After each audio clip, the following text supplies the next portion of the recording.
मिलादुन्नबी की खुशियां गांव का वाकया। एक छोटा सा गांव था, चारों तरफ हरियाली, मिट्टी के घर, संकरी गलियां और लोगों के दिलों में मोहब्बत। वही हर साल की तरह इस बार भी मिलादुन्नबी की खुशियां मनाने की तैयारी शुरू हो गई। गांव चाहे छोटा था, मगर जज्बा बहुत बड़ा।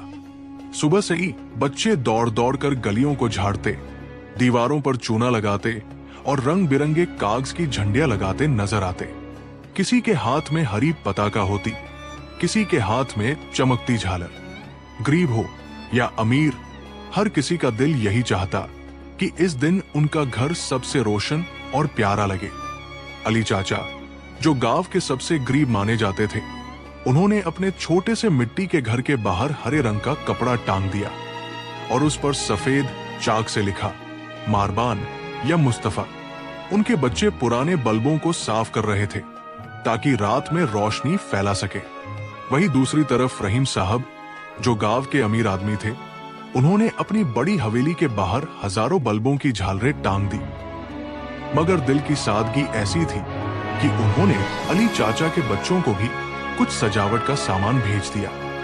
गांव की औरतें अपने अपने घरों में मीठा और पकवान बनाने लगी। कहीं शीर खुरमा पक रहा था, कहीं जलेबी तल रही थी, तो कहीं छोटे छोटे बच्चे नांगताई के इंतजार में बैठे थे।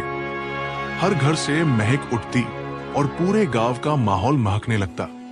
दोपहर के वक्त मस्जिद में बच्चे जमा हुए। मौलवी साहब ने उन्हें रसूलुल्लाह की सीरत के किस्से सुनाए, कैसे आपने सबके साथ बराबरी का सुलूक किया, अमानतदारी और सच्चाई को जिंदगी का हिस्सा बनाया। बच्चे चुपचाप सुनते और उनकी आंखों में चमक होती। शाम ढलते ही गांव की गलियां रोशनी से जगमगा उठी। छोटे छोटे दिए और बल्ब ऐसे लग रहे थे जैसे आसमान के तारे जमीन पर उतर आए हों। बच्चे हरे सफेद कपड़े पहनकर नात शरीफ पढ़ते और हाथों में झंडियां लेकर जुलूस में शामिल होते। उनकी आवाजों में मासूमियत थी। सरवर कायनात की आमद मुबारक हो। गांव के हर दरवाजे पर मेहमानवाजी थी। कोई शरबत पेश करता, कोई मीठी चीज। लोग एक दूसरे के घर जाते, गले मिलते और दुआएं देते। अमीरी गरीबी का फर्क मिट चुका था। सबके चेहरों पर बस एक ही खुशी थी, हबीबे खुदा के जिक्र की बरकत।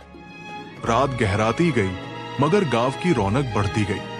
मस्जिद के सामने सब लोग जमा हुए। वहां मिलाद शरीफ की महफिल सजी। नात ख्वान हजरात ने अपनी मधुर आवाज में नाते रसूल पढ़ी। बुजुर्गों की